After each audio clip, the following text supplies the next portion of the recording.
பல வருடங்களுக்கு முன்பாக கிட்டத்தட்ட மரித்த அனுபவம் என்கின்ற அனுபவத்தை குறித்து ஒரு பரபரப்பாக ஒரு காரியம் பேசப்பட்டது.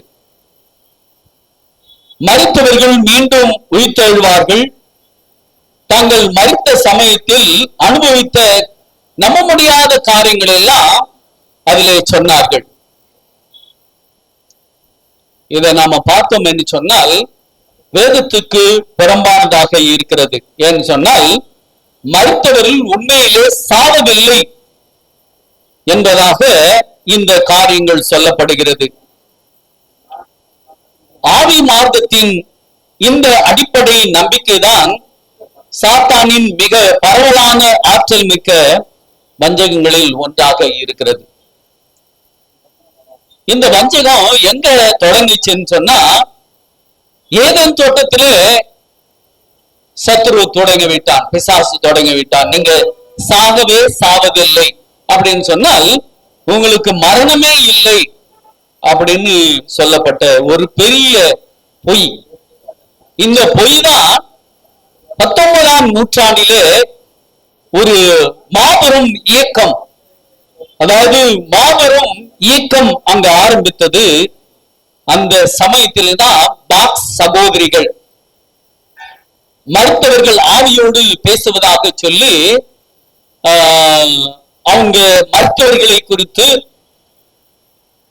யாராவது தங்களிடத்துல வந்து அவர்களை குறித்து கேட்டால் அவர்கள் பேசுவதை போல இவர்கள் அதை அவர்களுக்கு பேசி சொல்லுவார்கள். இப்படி 18ஆம் நூற்றாண்டிலே இதெல்லாம் 19ஆம் நூற்றாண்டிலே இதெல்லாம் நடந்தது.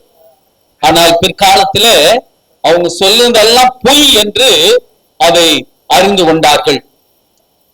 கடைசி காலத்திலும் கூட சாத்தான் இப்படிப்பட்ட வஞ்சகங்களை நமக்கு எதிராக கொண்டு வருவான், உண்மையான கிறிஸ்துவ பிள்ளைகளுக்கு எதிராக கொண்டு வருவான். ஆனால் நாம எதை நம்ப வேண்டும் அப்படின்னு சொன்னால் வேதாகமம் தான் நமக்கு உறுதியான அடித்தளமாக இருக்கிறது. வேதத்தை தான் நாம் நம்ப வேண்டும்.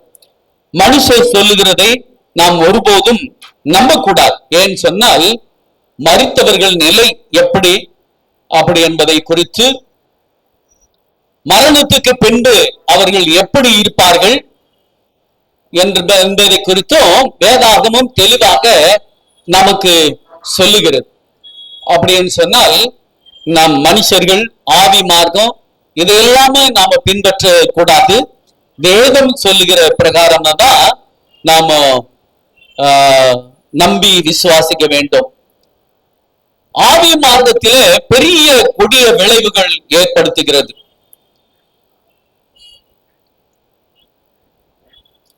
இந்த மரணம் என்பது வாழ்க்கையின் ஒரு புதிய நிலைக்கு கொண்டு செல்வதாக ஆவி மார்க்கம் சொல்லுகிறது. அதாவது ஒரு மனுஷனுக்கு மரணம் நேரிட்டால் அந்த மரணமானது அந்த மனுஷனை ஒரு புதிய நிலைக்கு கொண்டு சேர்க்கிறது.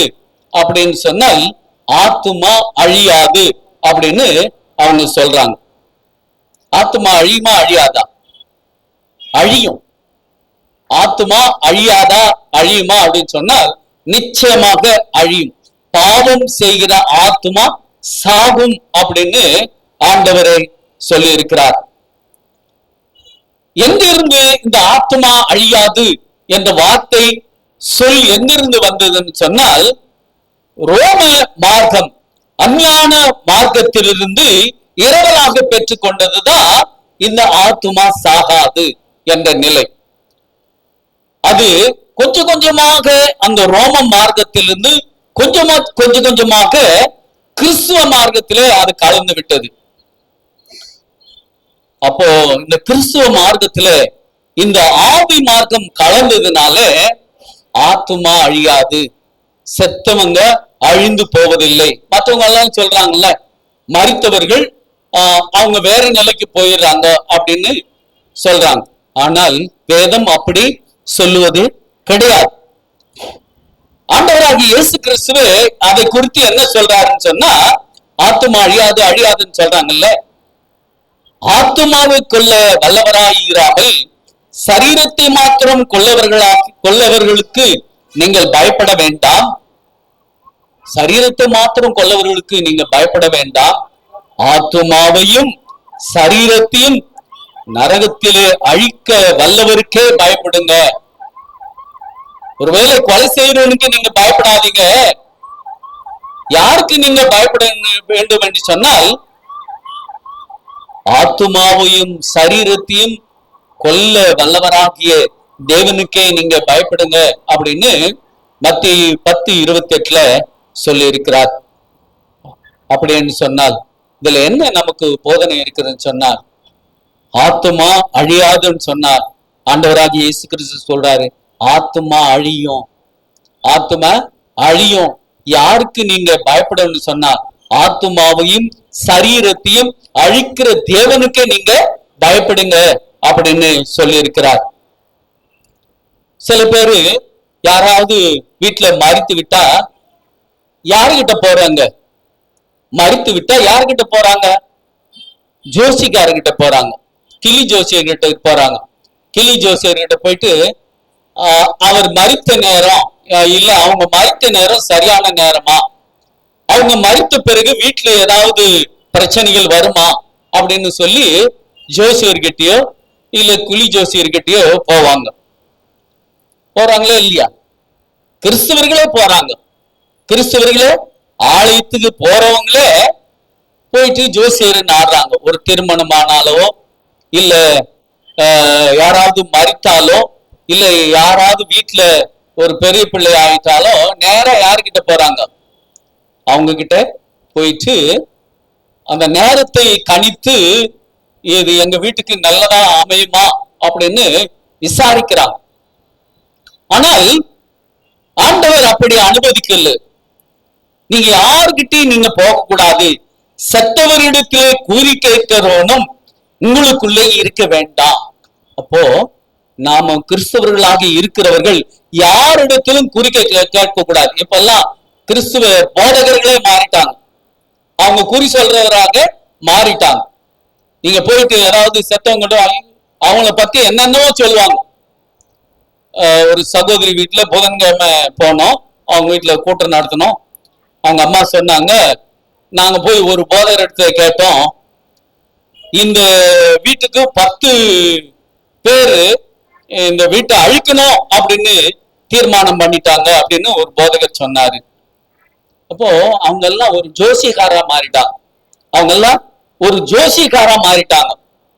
கிறிஸ்துவுக்கு உண்மையாக இருந்தா நிச்சயமாகவே எந்த வீட்லயும் எதுவுமே வராது. அதனாலதான் சொல்றாரு ஆண்டவர், வாதை உன் கூடாரத்தை அணுகாது உன்னை காக்கும்படி. உன்னை நாம நிச்சயமாகவே நாம ஜபத்தோடு உறுதியாக இருந்தா எந்தவித வாதையும் நம்மிடத்துல வராது. அதனால்தான் சொல்றாரு, நீங்க ஏதாவது தேவைப்பட்ட என்னிடத்துல கேளுங்க, என்னிடத்துல கேளுங்க அப்படின்னு சொல்றாரு, நான் உங்களுக்கு கொடுப்பேன் என்றாரு. ஆனா இவங்க யார்கிட்ட போறாங்கன்னு சொன்னா, செத்தவரிடத்திலே குறி கேட்கிறவனும் உங்களுக்குள்ளே இருக்க வேண்டாம். உபாகமம் 28:11 சொல்லுறது. அவர்கள் என்ன செய்ய வேண்டும் அப்படின்னு சொன்னா, இஸ்ரவேலர்களுக்கு ஒரு கட்டளை கட்டினார். நீங்க யாருன்னா வீட்டுல செத்துட்டாங்கன்னு சொன்னா, நீங்க போயிட்டு குறி கேட்கிற இடத்துல நீங்க குறி கேட்டீங்கன்னா, அப்படி கண்டுபிடிச்சா அவங்களை என்ன பண்ணணும் அப்படின்னு சொன்னா, மோசே ஒரு சட்டத்தை எழுதினார், அவங்களை கல் எறிந்து கொள்ள வேண்டும். யார? குறிக்காரனத்திலே குறி கேட்கிறவனை கல் எறிந்து கொள்ள வேண்டும் அப்படின்னு கடுமையான ஒரு தண்டனையை அவர்களுக்கு கொடுத்தார். அப்படி இருந்தோம், அப்படி அவ்வளவு தண்டனைகள் அவங்களுக்கு இருந்தோம். அவங்க என்ன பண்ணாங்களா, பொய் தெய்வங்களை தொழுவதில் இருந்த இஸ்ரவேலர்கள் ஒருபோதும் அவர்கள் பின்வாங்கவில்லை. பொய் தெய்வங்கள் எங்கெங்க இருந்துச்சா, எங்கெங்க அவங்க போறாங்களோ அங்கெல்லாம் அங்க இருக்கிற தேவர்களை எல்லாம் அவங்க சேவித்தார்கள். நீங்க பாக்குறீங்க, மோசே அந்த மலையில மேல போனாரு, 10 கட்டளைகள் வாங்கி கொண்டு வந்தாரு. வாங்கி கொண்டு வரத்துக்குள்ள எங்க என்ன பண்ணாரு, எங்களை அந்த எகிப்து தேசத்திலிருந்து கொண்டு வந்த தெய்வம் யார் என்பதை எங்களுக்கு காட்ட வேண்டும், நாங்க அவரை தொழுது கொள்ள வேண்டும் என்று இந்த இஸ்ரவேல் ஜனங்கள் எல்லாம் அந்த ஆரோனுக்கு முன்பாக மிகவும் அவனை பயமுறுத்துவதாக இருந்தாங்க. அவங்க போயிட்டு இந்த ஜனங்களுக்காக ஒரு கன்று குட்டியை செய்து அதை அவங்க முன்னாடி வச்சாங்க. அந்த கன்று குட்டியை அவங்க என்ன பண்ணாங்களாம்? தெய்வமாக வணங்கினாங்களாம். அப்போ அந்த அவங்க அந்த வாதையினாலே அநேகம் பேர் செத்து போயிட்டாங்க. இப்போ இஸ்ரவேலர்களுக்கு எவ்வளவோ பாதுகாப்பு கொடுத்தும் மீண்டும் மீண்டும் தவறு செய்தாங்க. அப்படியாக தான் இன்றைக்கு கிறிஸ்தவர்களுக்கும் வேதாகமம் எவ்வளவு சத்தியத்தை சொன்னாலும் எங்க போதகர் சொல்வது கரெக்டா இருக்கும். அவர் பொய் பேச மாட்டாரு. அவர் சொல்லுது வேதத்துக்கும் சம்பந்தமே இருக்காது. வேதத்துக்கு ஒத்து வராத காரியங்களை பேசுவாரு. ஆனால் ஜனங்கள் எல்லாம் யாரு நம்புறாங்க? பிசாசு தான் நம்புறாங்க. ஜனங்கள் எல்லாம் யாரு நம்புறாங்க? பிசாசு தான் நம்புறாங்க. பிசாசு சொல்லுகிற வார்த்தைகளை தான் நம்புறாங்க. அதனால்தான் ஆண்டவர் சொல்றாரு, பில்லி சூனிய பிசாசுக்குரியது சொல்றாரு. பில்லி சூனி யாருக்குரியதான்? பிசாசுக்குரியது. அதனால்தான் நீங்க ஜோசியர்கிட்ட போக கூடாது. ஜோசியர்கிட்ட நீங்க அவங்க பக்கத்திலே போக கூடாது. நீங்க கை நீட்ட கூடாது. ஏன்னு சொன்னால் உன்னுடைய காலத்தை நிர்ணயிக்க தேவன் மாத்திரம்தான். அவன் யார்? அதனால நீங்க போகக்கூடாது அப்படின்னு ஆண்டவர் சொல்லி இருக்கிறார். இந்த மரணத்தை பற்றியும் மருத்துவர்களோடு பேசுவதை பற்றியும் வேதாகமம் என்ன சொல்லுகிறதுன்னு சொன்னால், மரித்தவர்கள் ஒண்ணுமே அறிய மாட்டாங்க சொல்றாங்கல்ல. மரித்தவர்கள் ஒன்றுமே அறிய மாட்டார்கள். அவர்கள் பேர் முதலாய் மறக்கப்படுகிறது. ஆண்டவர் அவர்களை நினைப்பாங்கன்னு சொன்னா நினைக்க மாட்டார். பேர் முதலாய் மறைக்கப்படுகிறது.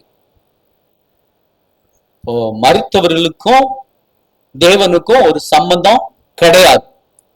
அதுக்கப்புறமா யோபு என்ன சொல்லுகிறார் அப்படின்னு சொன்னால், யோபு 7ஆம் அதிகாரம் 7-9 வசனங்கள் வரை அவர் சொல்லுகிறார். என் பிராணன் காற்றை போல இருக்கிறது. என் உயிர் எப்படி இருக்குதா? ஒரு காற்றை போல இருக்கிறது. என் கண்கள் இனி நன்மையை காணாமல் போயிற்று. எப்போ? செத்த பிறகு. காற்று, அதாவது நமக்கு மூச்சு தான் காற்று. இப்போ காற்று ஆண்டவர் ஆக்சிஜனை நமக்கு கொடுக்கிறார். அந்த காற்று நின்று போச்சுன்னா ஒண்ணுமே கிடையாது. அதே போல என் கண்கள் இனி நன்மையை காண்பதில்லை. நான் செத்து போயிட்டேன்னா நன்மை எதுவுமே என்னால காண முடியாது. மேகம் பறந்து போகிறது போல. ஒரு மேகம் நீங்க வானத்துல பாத்தீங்கன்னா அப்படியே இருட்டா அந்த மேகம் போயிட்டே இருக்கும். போயிட்டு ஒரு இடத்துல இருந்து அந்த மழை பெய்யும். ஆனால் கொஞ்ச நேரத்துல ஒரு காற்று அடிச்சா அந்த மேகம் எல்லாம் என்ன பண்ணும்? காணாமல் போயிடும். அதே போலதான் ஒரு மனுஷனுடைய வாழ்க்கை மேகம் பறந்து போவது போல பறந்து போகிறது. மனுஷன் எங்க இறங்குறான்னு சொன்னால் பாதாளத்துக்குள்ளே இறங்குகிறான். இனி ஏறி வர மாட்டான். தெளிவா சொல்லிச்சு இல்ல, ஒரு மனுஷன் குழியிலே இருந்தால் அவன் இனி ஏறி வரமாட்டான் அப்படின்னு யோபு சொல்றார் பழைய ஏற்பாட்டுல. இன்னொன்னு சொல்றாரு, ஏசாயா சொல்றாரு 8ஆம் அதிகாரத்துல 19ஆவது வசனத்துல, அஞ்ஞானம் பார்க்கிறவர்கள் குறி சொல்லுதல் முதலானவர்களை விசாரிக்க செல்கிறவர்களை விட்டு நீ விலகு. வாமா குறி பார்க்க போலாம் அப்படின்னு உன்னை கூப்பிட்டாங்கன்னு சொன்னா நீ என்ன பண்ணாதே? போகாதீங்க. அவர்களை விட்டு நீங்க விலகுங்க. ஏன்னு சொன்னால் அவர்கள் ஆண்டவர் இடத்துல, பிசாசன் இடத்துல போயிட்டு அவங்க குறி கேட்க போறாங்க. அதுக்கு மாத்திரம் இல்ல, நீங்கள் வேதத்தையும் சாட்சி ஆகமத்தையும் நீங்க பாருங்க. இவற்றின்படி செய்யாவிட்டால் விடியற் காலத்து வெளிச்சமே கிடையாது. விடியற் காலத்து வெளிச்சம் என்னன்னா இயேசுவின் ஒளி உங்கள் மேலேயே இல்லை அப்படின்னு சொன்னார். இப்போ வேதத்துக்கும் சாட்சி ஆகமத்துக்கும் நாம கீழ்ப்படிய வேண்டும். அப்படின்னு சொன்னால் நாம நிச்சயமாகவே இயேசுவை நம்ம சந்திக்க முடியாது. எப்படி மரித்தவர்கள் உடனடியாக பரலோகத்துக்கு செல்கிறார் என்ற நம்பிக்கை வேதாகமத்துக்கு புறம்பானதாக இருக்கிறது. செத்து போயிட்டா எங்க போயிடலாம்? பரலோகத்துக்கு போயிடுறாங்க. அது வேதாகமத்துக்கு புறம்பானது. அதே போலதான் ஞாயிறு ஆசரிப்பு சட்டம், ஞாயிறு ஆசரிப்பு போல இந்த கருத்தும் தவறான கருத்தாக இருக்கிறது. இருவேறு நிலையிலிருந்து நாம் நம்பிக்கையை காத்து கொள்ள வேண்டும். இந்த நம்பிக்கை நியாயப்படுத்த சில வசனங்கள் சொல்றாங்க. என்ன வசனங்கள் அப்படின்னு சொன்னால், லூக்கா 16ஆம் அதிகாரத்துல 22 இருந்து 25 வசனங்கள் வரைக்கும் நீங்க வாசித்தீங்கன்னு சொன்னா, ஒன்று தரித்திரன், இன்னொன்று ஐஸ்வர்யான். ஒன்று தரித்திரன் யார் அப்படின்னா லாசரு. இன்னொன்னு ஐஸ்வர்யான், அவன் பேரை சொல்லல. தரித்திரன் பசியோடு இருந்தா, ஆனால் இந்த பெரியாள் அப்படின்னு சொன்னா நல்லா மேன்மையாக வாழ்ந்திருந்தா. 2 பேரும் மறிச்சாங்க.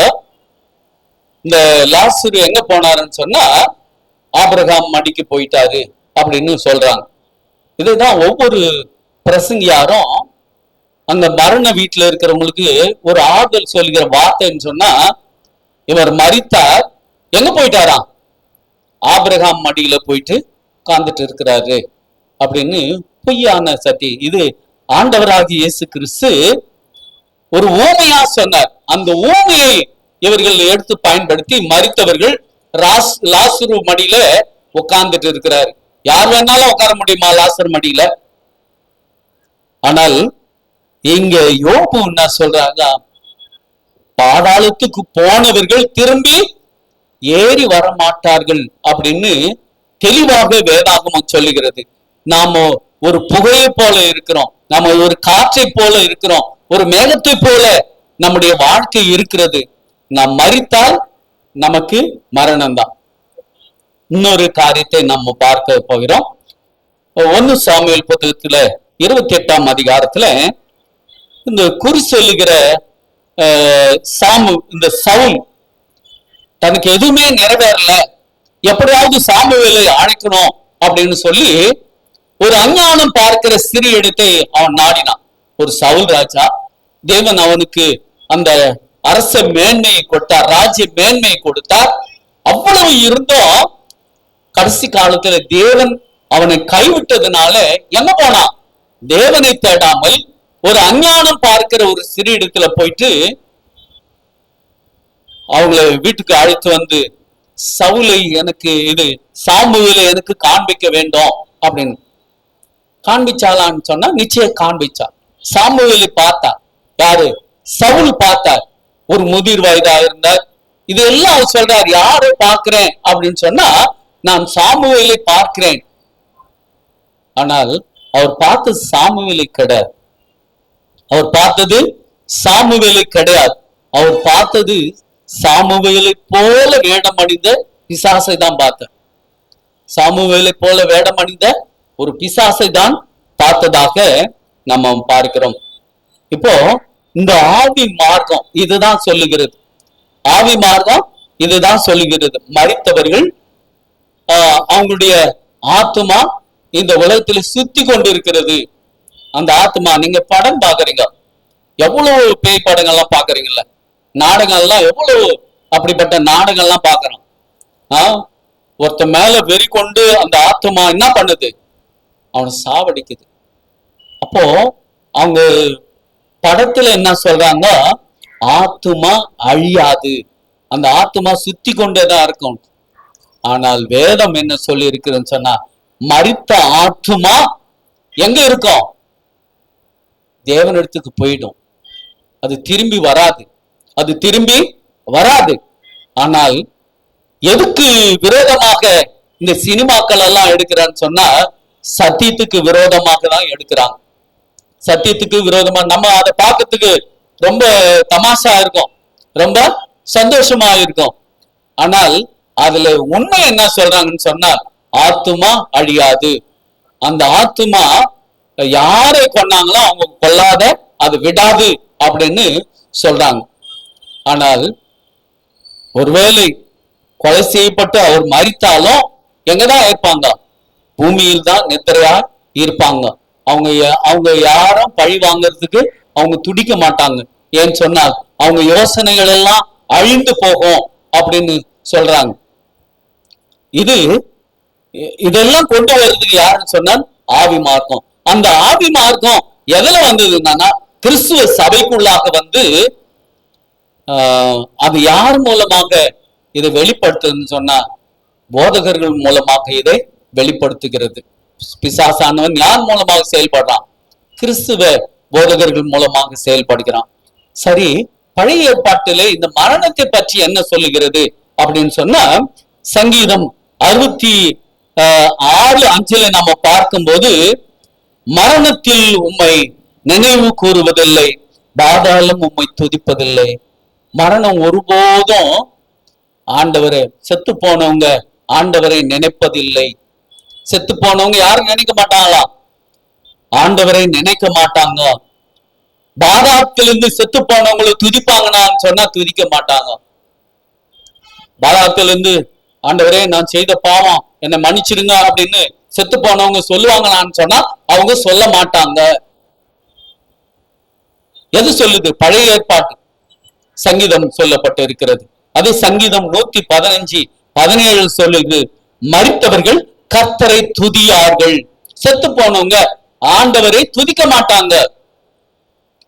சொல்லுவாங்கல்ல, அதாவது மரித்தவர்களுக்காக நான் ஜெபம் செய்தால் அந்த மரித்தவருடைய காரியங்களை கேட்டு அந்த அவங்களுக்கு என்ன பண்ணுவாரா? பாவத்திலிருந்து விடுதலை கொடுப்பார் என்ற ஒரு பொய்யான சத்தியத்தை சொல்லிக் கொண்டு வருபவர்களுக்கு இந்த வேதாகமம் சொன்னார்கள். என்ன சொல்லுதுன்னு சொன்னார், மரித்தவர்கள் கர்த்தரை துதிக்கவே மாட்டாங்க அப்படின்னு சொன்னார். நீங்க அவங்களுக்காக ஜெபம் பண்ணலாமான்னு சொன்னா பண்ணக்கூடாது.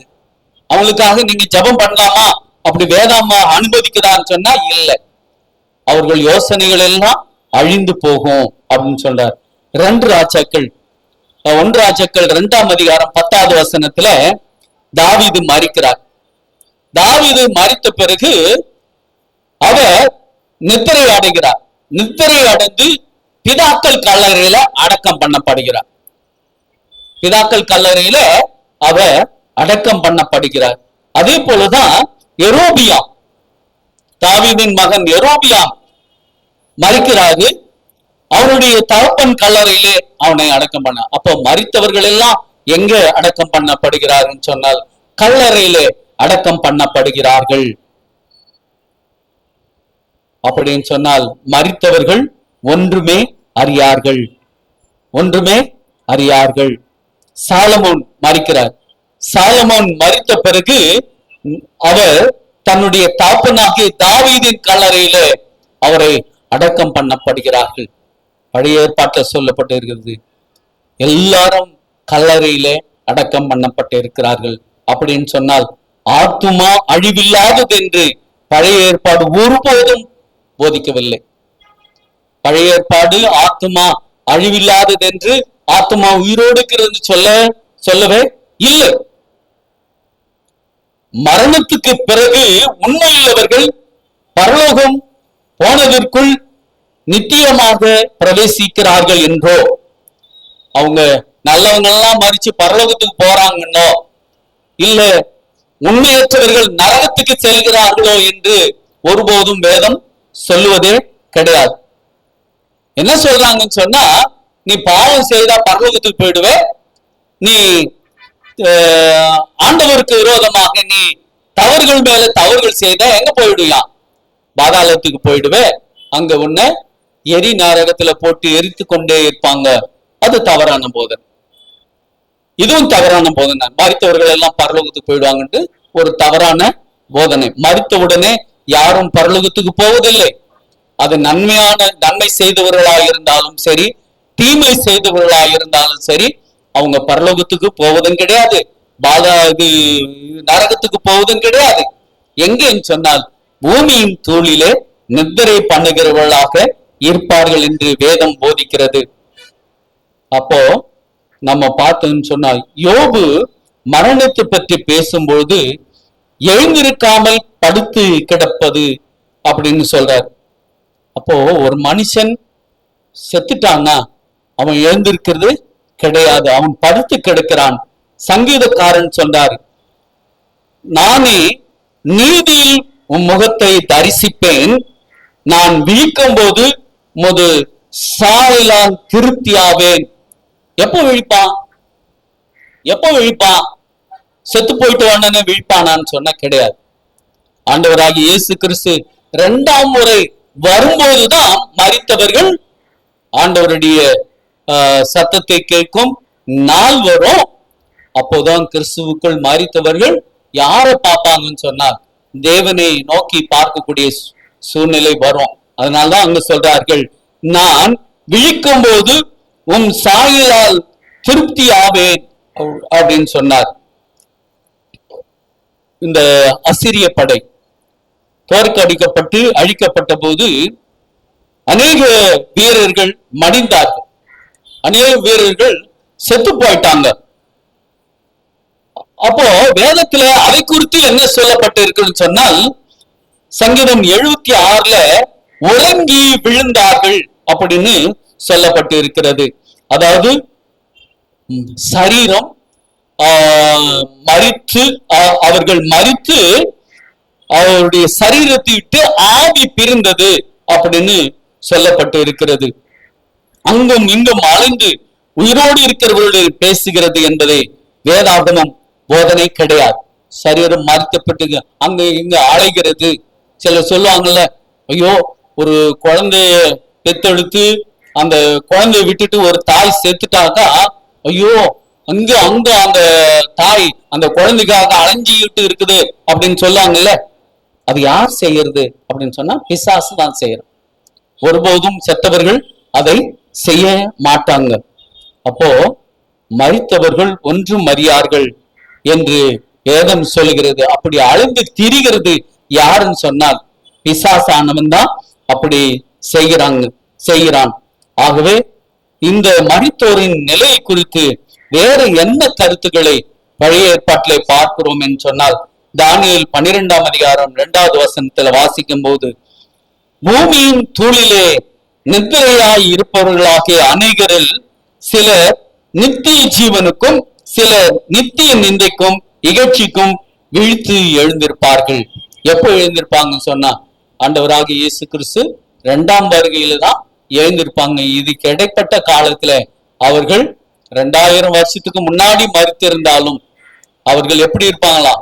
அப்படியே பூமியின் தூளில தான் இருப்பார்கள். யோபு 19:25 என்ன சொல்லுகிறார்னு சொன்னார், என் மீட்பர் உயிரோடு இருக்கிறார் சொல்றாரு. என் கர்த்தர் உயிரோடு இருக்கிறார், அவரை கடைசி நாட்களிலே பூமியின் மேல் நிற்பார் என்று நான் அறிவேன். அப்போ இயேசு கிறிஸ்து கடைசி நாட்களிலே பூமியின் மேல் நிற்பார் என்று யார் அறிஞ்சிருக்கிறார்னு சொன்னா யோபு அறிஞ்சிருக்கிறார். அதனால் சொல்றாரு, அவரை நான் பார்ப்பேன், அந்நிய கண்கள் அல்ல, என்னுடைய சொந்த கண்களினாலே அவரை பார்ப்பேன். அப்போ யோபு மரிச்சாருன்னா மரிச்சார். அவருடைய பக்தி வைராக்கியம் எப்படின்னு சொன்னால், இயேசு கிறிஸ்துவானவர் 2ஆம் முறையில அவர் மேகங்களோடு கூட வரப்போகிறார், நான் பார்ப்பேன், அந்நிய கண்கள் அல்ல, என் சொந்த கண்களினாலே அவரை பார்ப்பேன், இந்த தோல் முழுவதும் அழுகி போனாலும் அப்படின்னு சொன்னார். நான் செத்து போயிட்டு இந்த தோல் முழுவதும் எனக்கு இல்லாத போனாலும் நான் அவரை பார்ப்பேன் என்ற ஒன்று நம்பிக்கை அவருக்கு இருந்தது. அப்போ மரித்தவர்களுக்காக நாம் துக்கிக்கலாம். சில பேர் மரித்தவர்கள் என்னதான் கிறிஸ்தவர்களாக இருந்தாலும் மரித்தவர்களுக்காக அழறாங்களே இல்லையா? அழுறாங்க. ஆனால் கிறிஸ்துவுக்குள் மரித்தவர்கள் மரணத்தின் போது கண்களை மூடுகிறார்கள், கிறிஸ்துவர்களுக்குள்ள மரித்தவர்கள்.